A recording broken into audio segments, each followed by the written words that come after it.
Prestigious Psych journal cans editor for soliciting criticism of black psychologists. Now, I've written papers that peer-reviewed papers that have been published that critique other people's works. It's part of psychology. It's part of the scientific method. But because of the left, they can't stand anyone critiquing anything that they do or they say. They want to cancel. They want to get rid of anyone that does that. Wait until we get into what he was actually critiquing. But before we get started, go ahead and hit that like button, share that out so we can get this information out there. Subscribe if you're not already a subscriber, and hit that alarm bell so you know when I'm putting out new stuff. Also, check out my link tree in the description. Has a link to my Patreon where I talk about things I can't talk about here, and there's also a link to my Instagram. All right, let's talk about this news. The editor-in-chief of one of the world's most prestigious psychology journals, Perspectives on Psychology Science, resigned on Tuesday after the board of directors of the journal's publisher demanded he step aside or be fired for soliciting academic criticism of a black psychologist, which in itself is ridiculous. Again, it's part of science, part of psychology is to question, is to critique. Again, I've done it. Other researchers do it. It's something you do. But the editor, the prominent German psychologist Klaus Fiedler, stirred up controversy by agreeing to publish trenchant critiques of a 2020 article by Stephen Roberts, a black psychologist at Stanford University, who had argued, among other things, that, quote, colorblind leadership promotes structural inequality, which, that's totally, is totally opposite of what Dr. Martin Luther King was preaching for years before he was assassinated. He said you need to be colorblind. You need to judge people by their character, content of character, not on the color of their skin. Well, this black psychologist is speaking the exact opposite of that. So Klaus wanted to critique that, which is nothing wrong with that. That's what science is about. It's about asking questions. It's about debating, critiquing. But again, the left can't have that because when you debate them, they lose every time. So they can't go off of that. They have to shut down. That's why they censor. But that led to a petition published December 2nd and signed by over 1,000 psychologists that called for Fiedler's dismissal, and shortly thereafter to an email from Robert Grote, the executive director of the Association for Psychological Science, APS, which publishes the journal, arguing that Fiedler had violated the journal's diversity and inclusion policies, according to an email obtained by the Free Beacon. Grote demanded that Fiedler resign, or said the APS will move forward with terminating your editorship. Now, you see this a lot right now. That's why I no longer I no longer pay my dues or am a member of the American Counseling Association, because you see a lot of this woke stuff going on with that. That's why I'm no longer a member of the APA, American Psychological Association, because of all that woke stuff that's coming from the left is entrenched in these institutions. I remember in the APA, when they were talking about toxic masculinity and stuff years ago before it became mainstream. And when I was reading about this stuff, I was like, what is this? So they attacking men, for being masculine, which you need in society. That's why society is so bad right now. You don't have the masculinity in these things.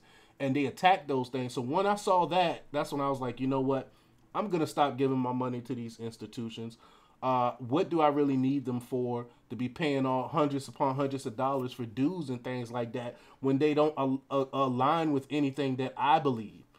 But Fiedler told the Free Beacon on Tuesday that he had submitted his resignation, added that Grote and his colleagues never asked for his version of the events. Though Roberts, the Stanford psychologist, was invited to reply to the critiques, which are forthcoming with the journal, he pulled his paper after becoming convinced that the debate was, quote, rigged against him, he told the Chronicles of Higher Education.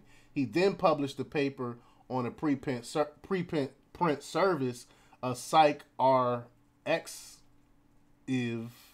however you pronounce that. When it comes to these preprint services. They always have these weird like names and acronyms and stuff.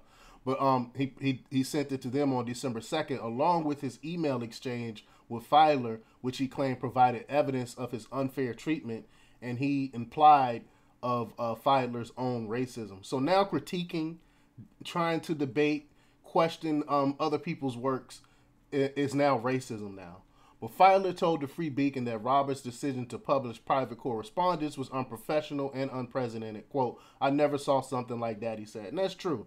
Your correspondence with other clinicians and other researchers is something you don't really publish typically. But in one exchange, Fiedler had suggested that Roberts remove a passage attacking one of his articles, Lee Jussum of Rutgers University, for quoting a line from Fiddler on the Roof. Quote, there was the time he sold him a horse but delivered a mule. Roberts claimed that the line, quote, perils people of color with mules. What? Making it a, quote, well-documented racist trope used to dehumanize people of color. Now, this is ridiculous, man. This is ridiculous. The left is just killing all of academia. Jussum's paper, which was reviewed by the Free Beacon, had used it as a metaphor for academics who promise diversity of all sorts but focus excessively on race. And I talk about this a lot. That's all they focus on. Instead of the scientific endeavors, they rather focus on race. Demographics and stuff like that has its place. But when you straight up talking about it like this, it has no place in science. Quote, it's completely ridiculous, Jussum told the Free Beacon. Nobody has heard of this trope since 1950, and I certainly haven't. The criticism made by Jussum and the other authors were, quote, unsound, unscientific, ad hominem, and racist, Roberts wrote on Psych Arcs. The preprint went viral almost immediately, with several prominent psychologists, including Linda Skitka, the former president of the Society of Personality and Social Psychology, calling on Fiedler to resign. This is ridiculous. Then came the petition, which has more than 1,200 signatories as of this report. Quote, the racism, general editorial incompetence, and abuse of power enacted against one of our colleagues is atrocious and completely at odds with APS's stated commitment to diversity, equity, and inclusion, the petition said, linking to Roberts' Psych Arcs post. Quote, we demand immediate, meaningful, systematic change from APS leadership that at minimum includes the resignation of the current editor of Perspective on Psychological Science. It didn't take long for the axe to drop. The board of the Association of Psychological Science met Monday morning to discuss Fiedler's fate, according to the letter. Quote, the board of directors unanimously voted to convey to you that it lacks confidence in your editorship of the journal. The board told Fiedler, quote, the expectation is that an editor-in-chief of Perspectives will use great care and concern when stimulating scholarly discourse. I honestly don't see anything wrong with what he did. Again, critique is part of science. Debate is part of science. And he didn't want to post his rebuttals to the guy's critiques. I mean, why? Because he know on the face of it that it's bullcrap. Neither the Association for Psychological Science nor Roberts responded to a request for comment.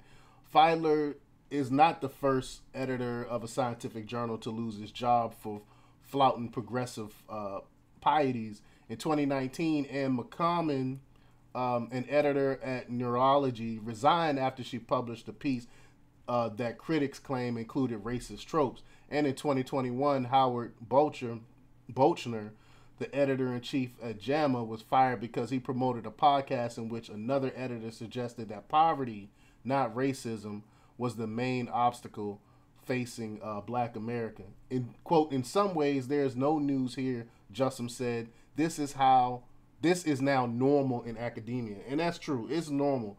That's why I'm kind of hesitant to get into teaching. I was thinking about, maybe being a professor at one time. But then I was like, no, I can't stand these institutions. Why would I work for these institutions that I can't stand because of stuff like this. Like, you cannot even talk about it. So now saying that judging people on their character, and being colorblind, now that's a bad thing. Something that, again, they all talked about in the civil rights movement. Now the left is attacking that. So they're showing their true colors. The Democrat Party, the left, has not changed. They're still the party of racists. It's just now they're doing it on the guise of, LGBTQ. They're doing it on the guise of black people and things like that. But they're still attacking the system. That's what this is about. But let me know what you think. Leave your comments down below. Like, share, and subscribe. And check out themarkrepublics.com for the latest in news.